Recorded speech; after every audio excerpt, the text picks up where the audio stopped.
皆さんこんばんは。皆さんは自分がなぜ生まれてきたのだろう、その命の意味について考えたことがありますか？命は大切だとか、命は尊い、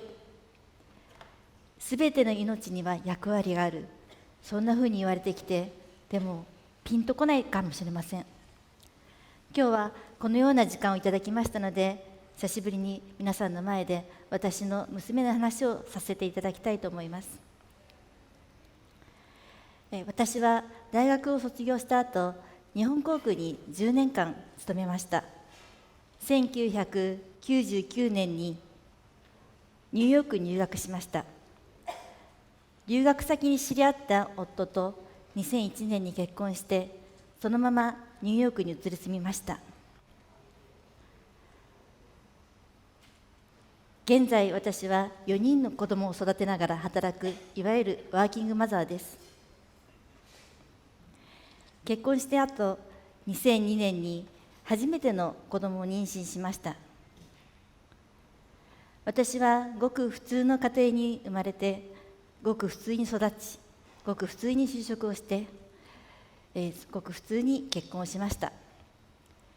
ニューヨークで生活をするというのだけはちょっと計算外だったんですけれども、それ以外はその後も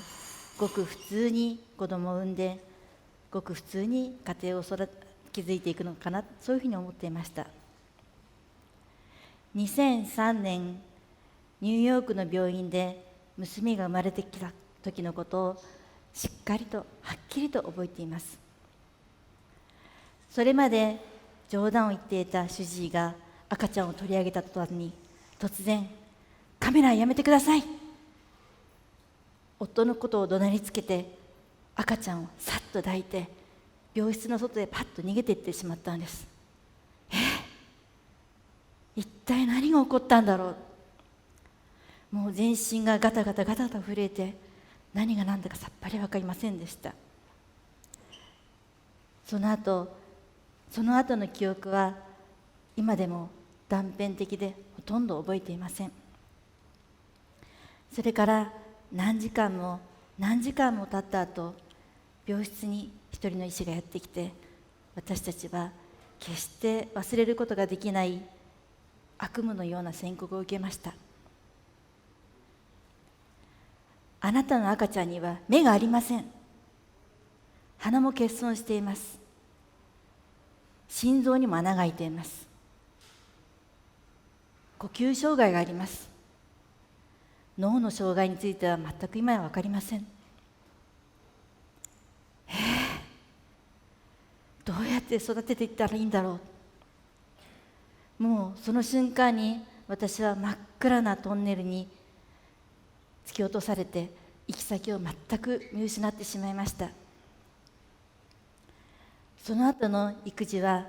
生きるか死ぬか、まさに戦争でした。娘は口にも障害があって、ミルクを強く吸うことができませんでした。たった 10cc のミルクを飲むのに何十分も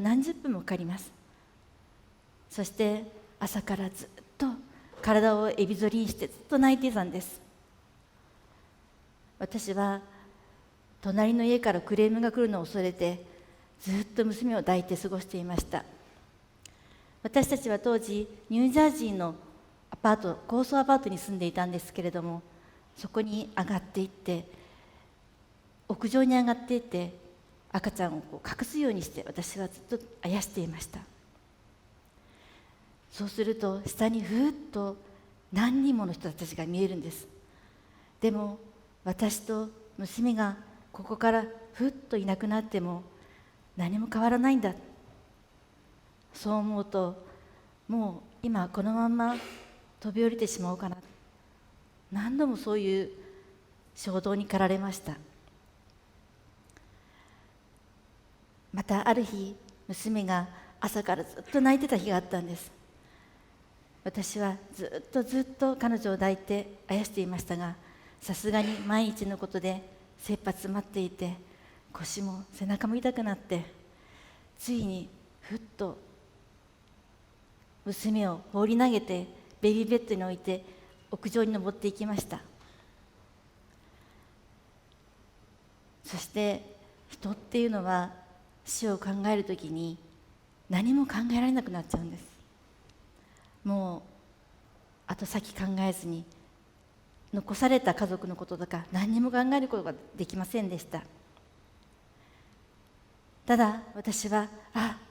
っちの世界に行ったら楽になるかな、逃げたい、それだけ思いました。そして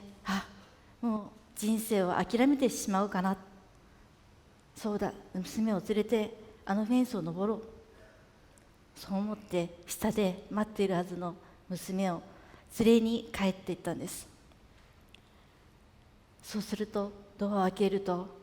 さっきまであんなに大泣きしてた娘が私の大好きなドリカムの曲を聴いてケタケタケタ足をバタバタさせて一生懸命笑ってたんです。ご機嫌な音楽を聴いてるだけでこんな嬉しいんだ、ごめんね。娘はママ、私は目が見えなくても頑張って生きるよ、一生懸命生きるからママも笑ってよ、そう言ってるようでした。本当にごめんね、自分勝手なママを許してね。私はその時に本当に娘に命を救ってもらいました。それから私はこの世に生まれてくることとか生きていくこととか、そういう役割というものを考えるようになりました。もちろんそれからも越えなければいけないハードルはたくさんありました。目を持たない娘ですから、より自然な成長を促すために義眼治療というのを始めまして、小さい頃に30回以上大手術を受けました。そして6歳になる少し前には頭蓋骨を全部切って、一度顔のプレートを取り出して鼻筋を整えて、そんな大手術を受けました。でもそのことによって娘は呼吸が整って脳に酸素が行くようになって、体の成長が著しくなったんです。また皆さん眼球があるから、そこに網膜があってメラトニンという睡眠を促すホルモンを生産しているんですけれども、娘はそれができません。ですから3時間おきに起きてしまうんですね。もうとにかく朝から晩まで24時間体制の育児でした。アメリカには障害者手帳というものがありません。障害者1級2級という区別もありません。でもそれはすなわち親の私たちが自分たちでアプローチして何かハードルを超えながら学校やサポートシステム、そんなものを一つ一つ手に入れていかなければなりません。本当に大変なハードルがいっぱいありました。でも娘はスペシャルスクールという、日本ではないような環境に入れていただくことができまして、9歳になる前から今の学校に入れていただくことになりました。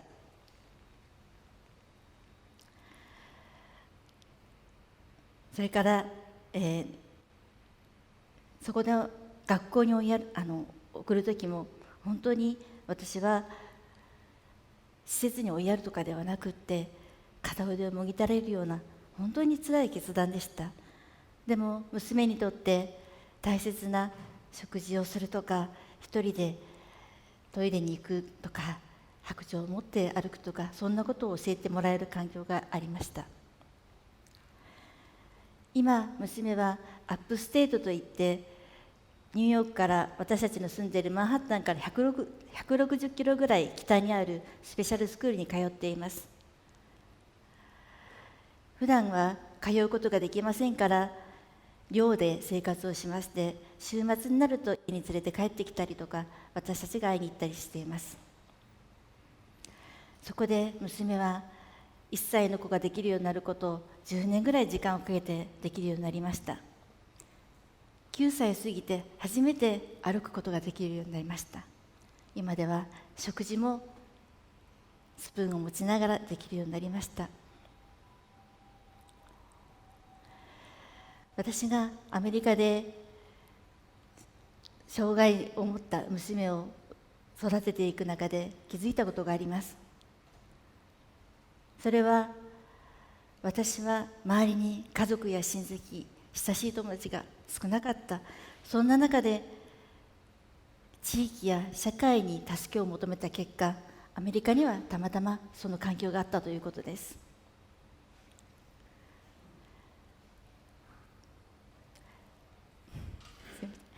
その環境の中で娘は一つ一つのことを覚えていきました。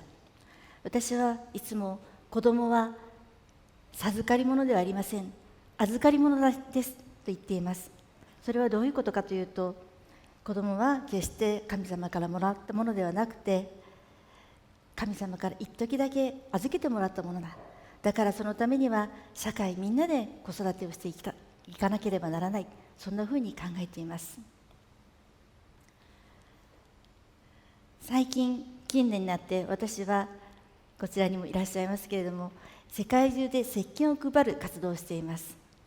それはどういうことかと言いますと、年間150万人もの子どもたちが感染症が理由で尊い命を失っています。その中の約半数は、せめて石鹸で手を洗うことができたらその命を救うことができる、そんなふうに言われています。私たちが配る石鹸の中には一つ工夫がありまして、中にメダルが入っています。それは、手を洗って元気に生きてね、夢を持って長生きしてね、20年後にニューヨークで会おう、そんなメッセージを込めて2036年8月9日にニューヨークのセントラルパークで未来の命国際平和パーティーというパーティーを開催します。その招待メダルが石鹸の中に入っているんです。子どもたちはその石鹸が欲しくて一生懸命手を洗ってくれます。現在までに4万個配ってくれました。でもまだまだ足りないと思っています。私は障害を持って生まれた娘がニューヨークで生まれた、そのことに大きな意味があるのかなと思っています。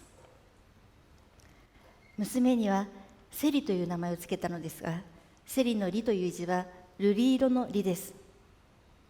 この宇宙の中で一番美しい瑠璃色、そんな色をした地球が100年後、1000年後も美しい地球でありますように。そのためには、私たちが自分の子供とか家族とか親戚とかだけではなくって、もっともっと世代を超えて100年後、1000年後の美しい地球を考えなきゃいけない、そういうことを伝えていかなきゃいけないなと思って今の活動をしています。それも全部目を持たない、光を知らない娘が教えてくれたことです。娘には本当にたくさんのことを教えてもらいました。私が娘に生かされた命の役割は、きっとそういったことを世界の人たちに伝えていきながら活動することだと思っています。まだまだ私も迷いの中にありますけれども、本当に全ての命には生まれてきて役割があるんだ。それぞれ自分ができること、目の前にあること、一生懸命やること、それがいつか100年後、1000年後の地球を美しくつなげていくことにつながるんじゃないかな、そんなことを娘に教えてもらいました。本当に娘に生かされた命、そこにはただただ感謝しかありません。今日もこうして集まってきてくださっている皆様に感謝いたします。本当に私もまだまだ迷いの中にいますけれども、こうして体験したことを、さっき中島さんがおっしゃってたように少しシェアをして何か伝えることができたらいいなと思って、今日はこの場にやってきました。ご清聴いただきましてありがとうございました。